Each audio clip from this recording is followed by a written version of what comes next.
오늘 저는 에베소서 2장 4절에서 7절 말씀을 가지고 너희는 은혜로 구원을 받은 것이라, 이란 제목으로 말씀을 나누겠습니다. 하나님께서 우리에게 주신 영원한 구원은 하나님의 은혜로 주어졌습니다. 오늘 본문 말씀에도 바로 너희의 구원은 바로 은혜로 주어진 것이라고 말씀을 합니다.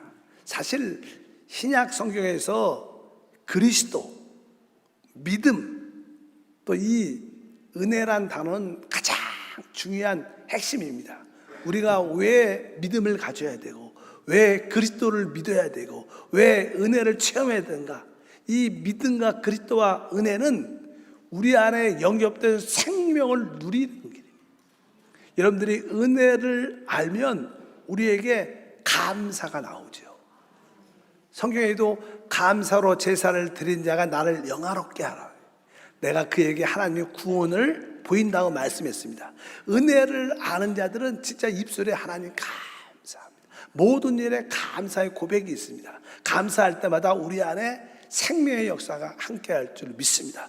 그리스도를 믿는 것도 생명을 얻기 위한 것이고, 믿음도 바로 우리에게 생명을 누리기 위한 것인 줄 믿습니다. 바로 우리 하나님이 그 은혜를 바로 통해서 우리에게 구원을 주셨다고 말씀을 합니다. 다시 한번 에베소 2장 5절에 보니까 허물로 죽은 우리를 그리스도와 함께 살리셨고 너희는 은혜로 구원을 받은 것이다.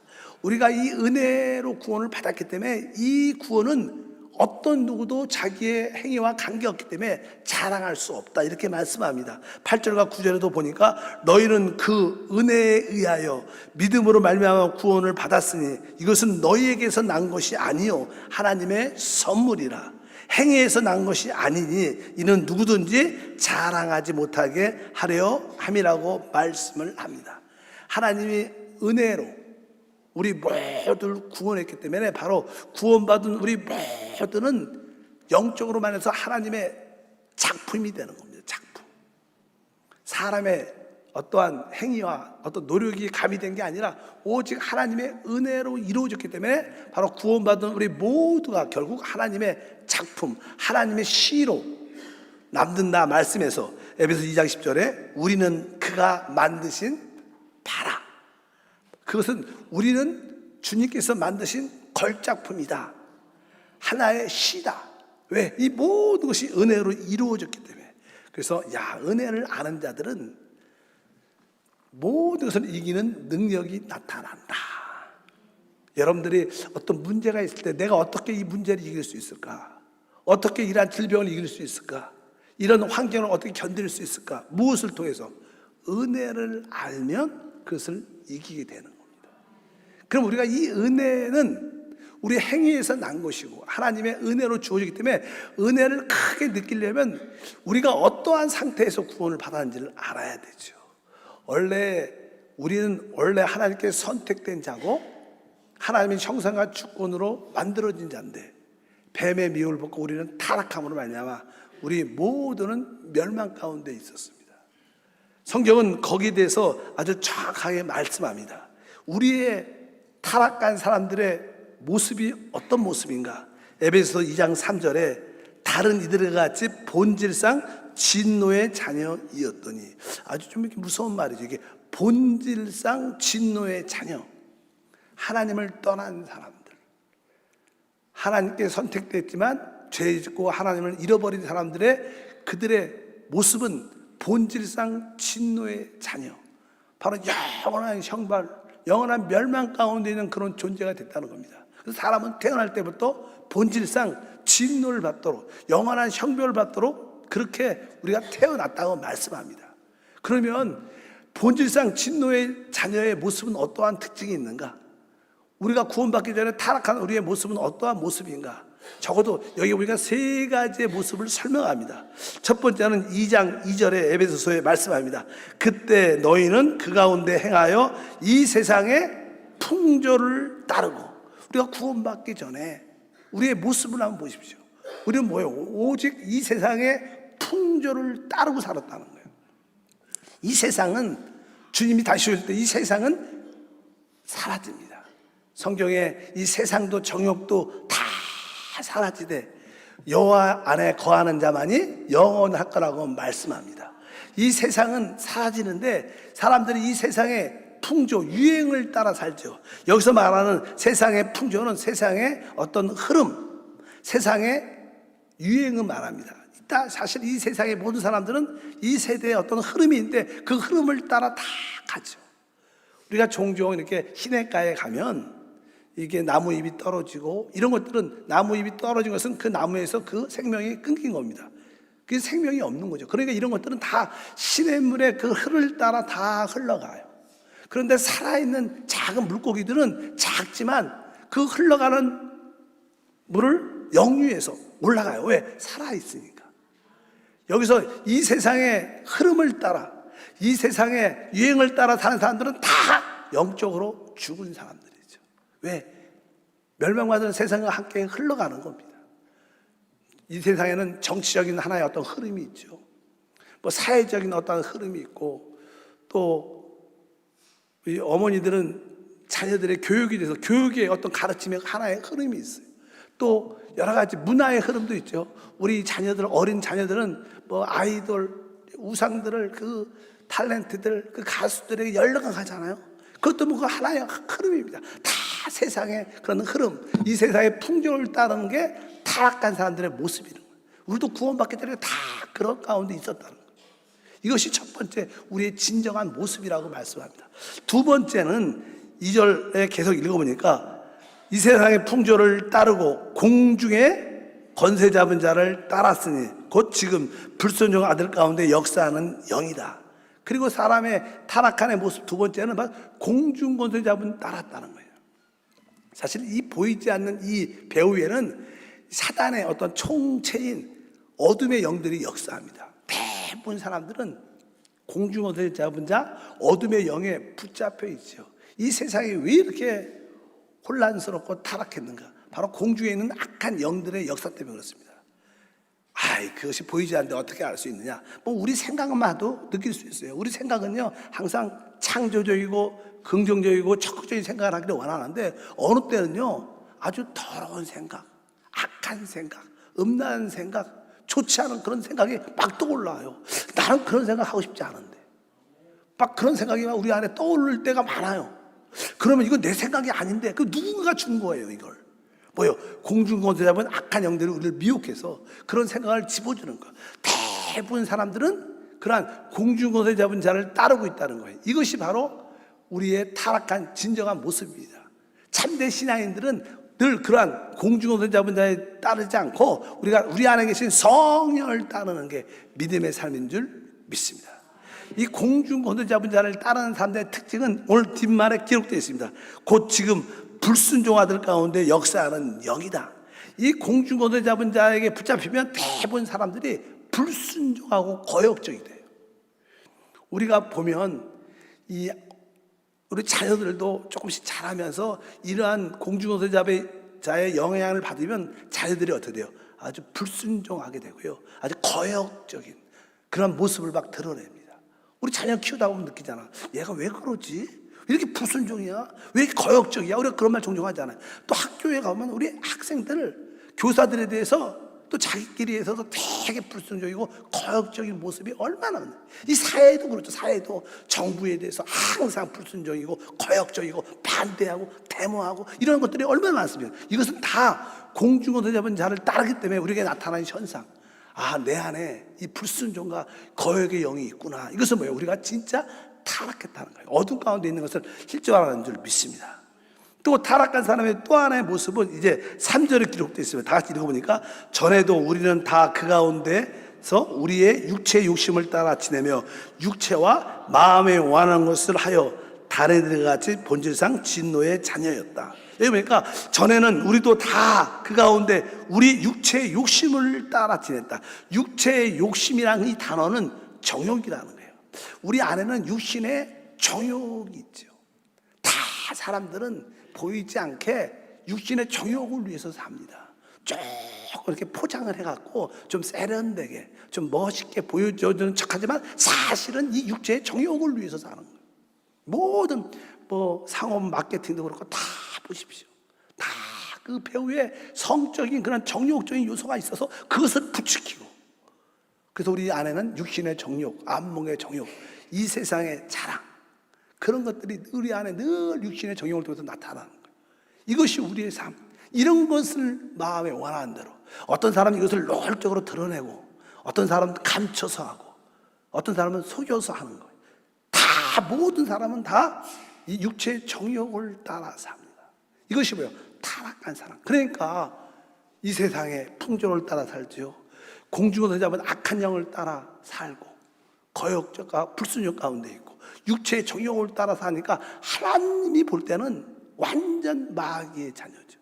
그러니까 이들은 어떻게 마귀와 함께 심판받을 수밖에 없기 때문에 본질상 진노의 자녀였다는 거예요. 우리도 한때는 이러한 모습이었는데 하나님이 어떻게 은혜로 우리를 어떻게 돼요? 구원하셨다는 거예요. 우리가 은혜로 구원했다는 것은 놀라운 말씀입니다. 우리는 그런 상태에 있는, 아주 질이 좋지 않은 그런 상태에 있는 것을 별로 좋아하지 않죠. 우리가 종종 이게 어떤 학교 근처에, 또 청소년들이 있는 근처에 지나가다 보면 어떤 친구들이 한 중학생밖에 안 되는데, 고등학생은 뭐 당연하겠지만 중학생밖에 안 되는데 막 담배 펴.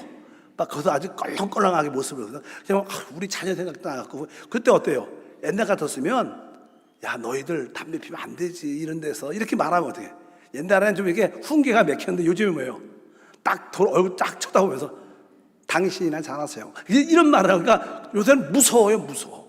왜? 그래서 우리 뭐라 그래? 너 그런 애 건드리지 말고 쳐다보지도 말고 가라 그래. 그게 사실이에요. 진짜. 왜?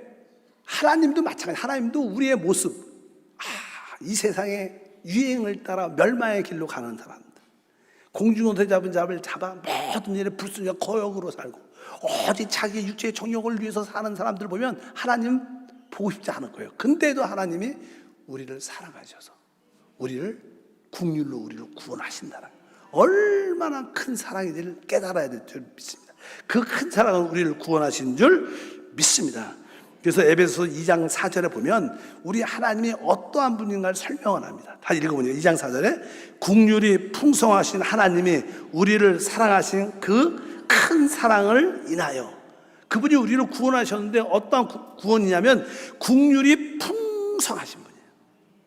그리고 뒤에 보니까 우리를 사랑하신 그 큰 사랑, 오늘 찬양도 큰 사랑, 그 가사도 그러지, 큰 사랑.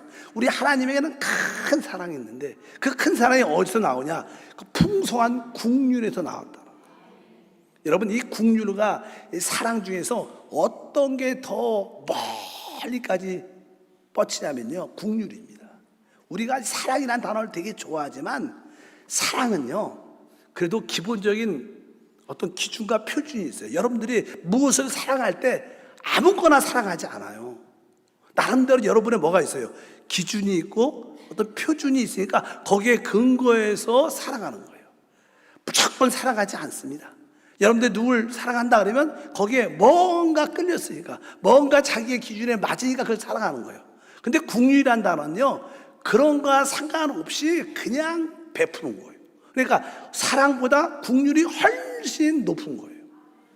국률이 훨씬 넓은 겁니다. 사랑에는 우리의 기준과 표준도 있지만 하나님의 국률은 기준과 표준을 포기해서 우리를 그냥 덮어주는 거예요. 그분에겐 그런 큰 풍성한 국률이 있어서 그 국률 아래에 있는 하나님의 사랑으로 우리를 구원하신 줄 믿습니다. 어떤 큰 사랑이냐, 어떤 풍성한 국률이냐, 그분이 바로 우리를 이렇게 죽음 가운데 영적으로 죽어 있었다 그랬잖아. 우리가 이 세상의 풍조를 따라, 바로 공중에서 잡은 따라 불순종과 거역 가운데 있는 생활, 육체의 정욕을 위해서 사는 이런 모든 사람은 영적으로 다 죽어 있었어요. 하나님과 관계할 수 없는데 바로 우리 주님께서 이런 죽어 있는 사람을 바로 그리스도와 함께 살리는 일, 구원을 베푸시는 줄 믿습니다. 주님의 구원은 첫 번째 2장 5절에 기록되어 있습니다.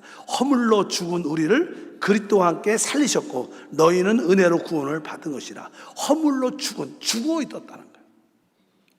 사람이 죄를 졌다, 죄를 진 사람, 죽은 사람, 보통 사람들은 죄를 지면 나쁘다 생각하지만, 그래서 죄를 지면요 그래도 대화할 수 있고 만질 수 있어요. 근데 죽은 사람은 별로 이렇게 대화도 하고 싶지 않고 만지고 싶어 하지도 않아. 여러분, 죄를 진 것보다 죽은 자가 훨씬 무서운 겁니다. 하나님은 진짜 우리가 죄와 허물로 영적으로 완전 죽어 있었어요. 근데 죽은 자에게 진짜 필요한 건 무엇입니까? 그를 살리는 겁니다. 바로 주님이 우리에게 생명을 주시면 우리 죽은 우리를 어떻게 먼저 그리스도와 함께 살리셨다. 오늘 말씀에 바로 허물로 죽은 우리를 그리스도와 함께 살리셨다. 주님이 죽은 가운데 다시 살아날 때 그분만 살아난 게 아니라 사실 우리도 주님과 함께 살아난 거예요. 여러분들이 언제 살아났느냐? 그러면 여러분들은 믿음 안에서 그리스도가 살아날 때 나도 주님과 함께 살아났다. 이게 은혜라는 거예요. 여러분들이 지금 살아난 게 아니라 그리스도에 부활할 때 나도 그때 살아난 거구나. 주님이 바로 우리는 그리스도와 함께 살아난 겁니다. 이것이 주님의 큰 은혜고, 살아난 걸 넘어서 그 다음 절을 한번 읽어보겠습니다. 6절을 보니까 또 함께 일으키사 그리스도 예수 안에서 함께 하늘에 앉히시니, 여기 보니까 그리스도와 함께, 그리스도와 함께, 그리스도와 함께라는 거야. 계속 함께 그리스도와 살리셨고, 그리스도와 함께 우리를 일으키셨고, 또 그리스도와 함께 우리를 하늘에 앉히셨다. 이것이 은혜라는 거야. 은혜, 진짜 은혜죠. 야, 내가 그렇게 영원히 버림받을 수 없는 그렇게 타락한 존재였는데 하나님의 국률로 말미암아 내가 그리스도와 함께 살아났구나. 내가 그분과 함께 일으켜졌구나. 내가 그분과 함께 하늘에 앉혀 있구나. 이게 뭐예요? 최고의 은혜인 줄 믿습니다. 이러한 은혜를 주님이 우리에게 주셨다는 거예요. 그래서 우리의 참된 신앙은 나의 신분이 주님과 함께 살아났고 일으켜졌고 지금은 하늘에 함께 앉아 있습니다. 이것이 우리의 믿음인 줄 믿습니다. 여기 보니까 살아났다. 두 번째는 일으키셨다. 세 번째는 하늘에 앉히셨다. 보통 사람이 이렇게 혼수 상태 가운데 있다가 의식이 없다가 병원에서 중환자실에서 어떤 사람이 순간적으로 이제 눈을 딱 떠요. 그럼 살아났어. 눈을 떴어. 조금 움직여. 근데 사실 살아난 것도 중요하지만 더 중요한 건 뭐냐? 살아날 뿐만 아니라 사람이 저기 그 중환자에서 일어나야 되는 거야. 일어나. 좀 회복이 돼서 혼자 걸을 수 있어갖고 일반 병실을 옮겨줘야 돼. 우리는 살아난 것도 중요하지만 또 어떻게 일으킬 수 있어요. 일으켜줘야 돼. 그래서 여러분들이 일으켜져서 여러분의 믿음을 지킬 수 있고 걸어갈 수 있게 축복합니다. 그럴 때 우리는 다 하늘에 앉혀지는 그런 축복과 은혜가 함께할 줄 믿습니다. 그래서 우리의 구원은 어떻게 보면 삼중 은혜의 구원이에요. 어떤 구원?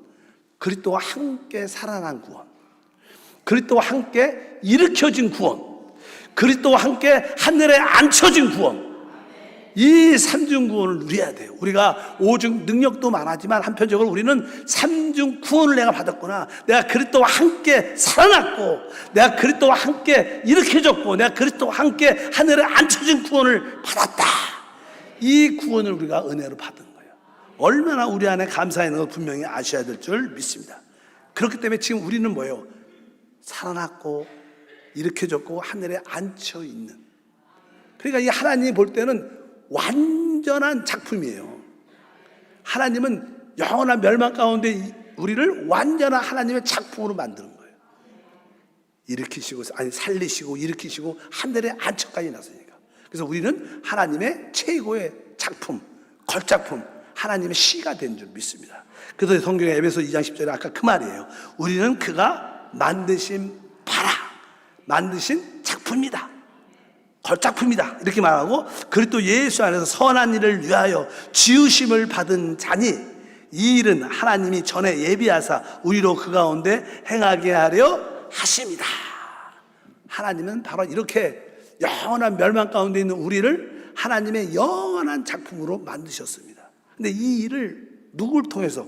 오직 그리스도를 통해서 하신 거예요. 그분이 없으면, 우리 예수 그리스도가 없으면 우리는 살 수도 없고 일으켜질 수도 없고 하늘에 앉혀질 수도 없습니다. 하나님은 오직 그리스도를 통해서 이 일을 이루셨습니다. 그래서 하나님의 모든 일은 그리스도를 통해서 이루어지십니다. 그래서 그리스도가 바로 하나님의 축복의 통로고 방법이고 모든 길을 완성하는 길인 줄 믿습니다. 그분을 통해서. 근데 그분이 그리스도 예수가 행하신 일은 십자가의 죽음을 통해서 이루신 거예요. 우리가 십자가의 죽음을 갖기 전에 기본적으로 우리는 뭐예요? 그분의 피를 흘려야 되니까 우리는 그분의 피로 하나님과 가까워진 거예요. 바로 그분의 피로 하여 제사함을 넘어서 하나님과 화목되고 하나님과 가까워진 줄 믿습니다. 그래서 우리는 십자가의 죽음을 통한 그분의 피로 하나님과의 가까워짐이 있다. 그래서 성경은 이렇게 말씀합니다. 우리 한번 다 같이 읽어보면 2장 13절에 말합니다. 이제는 전에 멀리 있던 너희가 그리스도 예수 안에서 그리스도의 피로 가까워졌느니라. 우리가 구원받기 전에는 하나님과 멀리 떨어져 있죠. 하나님의 축복의 약속과도 상관이 없는, 그리스도와 상관이 없는 그런 멀리 있는 자였는데 이제 그분의 피로 말미암아 하나님과 가까이 됐다는 것은 하나님의 모든 축복을 누리는 자가 됐다는 거예요. 아, 나는 이제 하나님과 함께 가까이 함께하는 하나님의 축복을 누릴 수 있는 그런 자가 됐구나. 무엇으로 말미암아? 그리스도의 피로 말미암아. 여러분들은 예수 피를 고백할 때마다 하나님과 하나됨을 양심적으로 체험하고 누리시길 주면 축복합니다. 오늘 하나님의 작품은요, 원래 구약에 보면요 모든 인류가 다 타락을 합니다. 그래서 하나님의 목적을 이룰 수 없었어요. 왜? 하나님은 걸작품을 만들기 원하는데 타락함으로 말미암아. 그래서 하나님은 할 수 없이 아브라함 한 사람을 택하셔요. 그래서 그를 부르셔서 그를 통하여 이제 하나님의 나라인 이스라엘 백성들을 만들어요. 그래서 이스라엘 백성들에게 하나님이 이제 하나님과의 계약, 율법을 주셔요. 그래서 이제 율법을 가진 이스라엘을 유대인이라고 말해요. 유대인. 그래서 유대인들은 하나님의 약속의 말씀을 가진 자랍니다. 그러나 보통 다른 사람, 이방인들은 하나님의 율법의 말씀을 갖고 있지 않아요.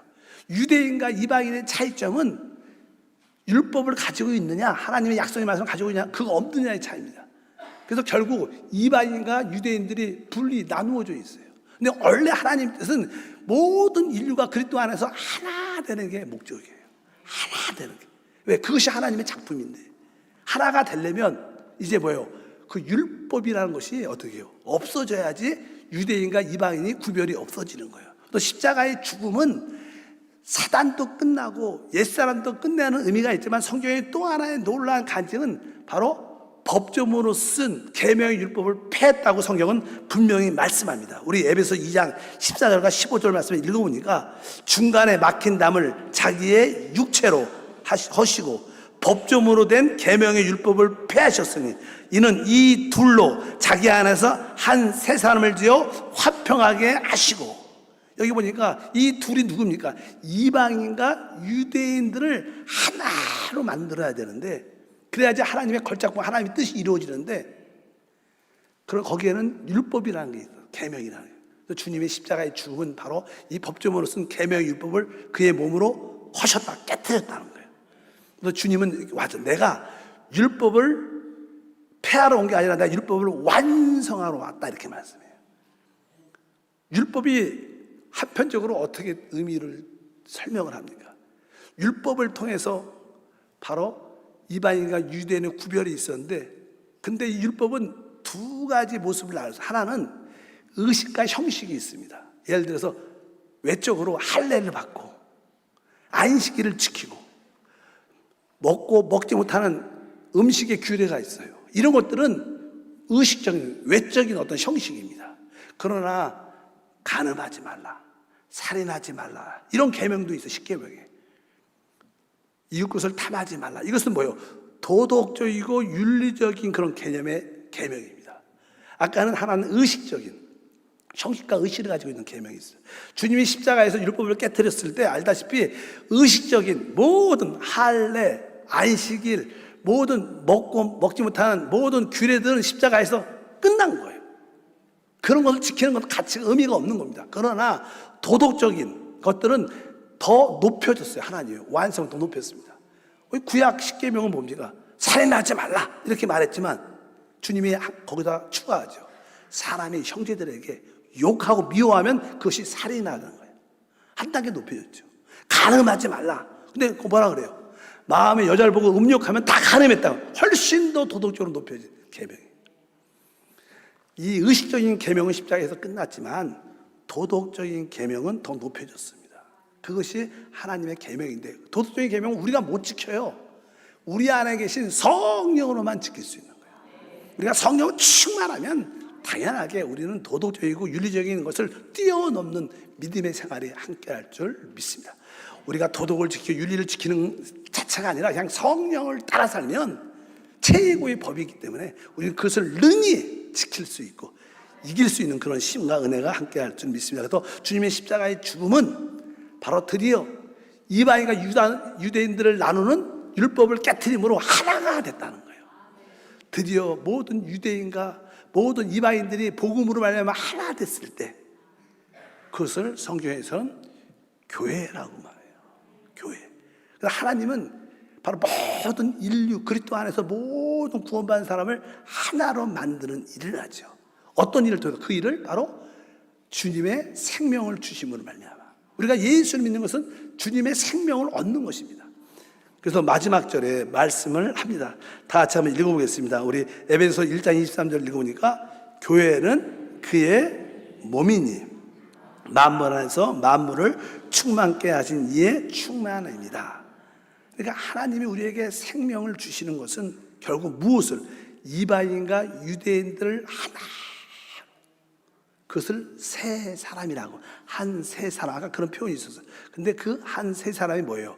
교회라는 거예요. 그래서 교회는 그의 몸이다. 몸이라는 게 뭐예요? 생명으로 연결된 유기체를 말하는 거예요. 그러니까 참된 교회는 여러분 모두가 예수의 생명을 성령으로 거듭나서 가지고 있어야 되고, 그 생명의 교통 가운데 우리가 하나가 됐을 때 그것을 성경에서 교회라고 그러고, 여러분들 이러한 교회를 만지면 뒤에 뭐가 써 있어요? 교회는 그의 몸이니 만물 안에서 어떻게? 만물을 충만케 하시는 충만이다.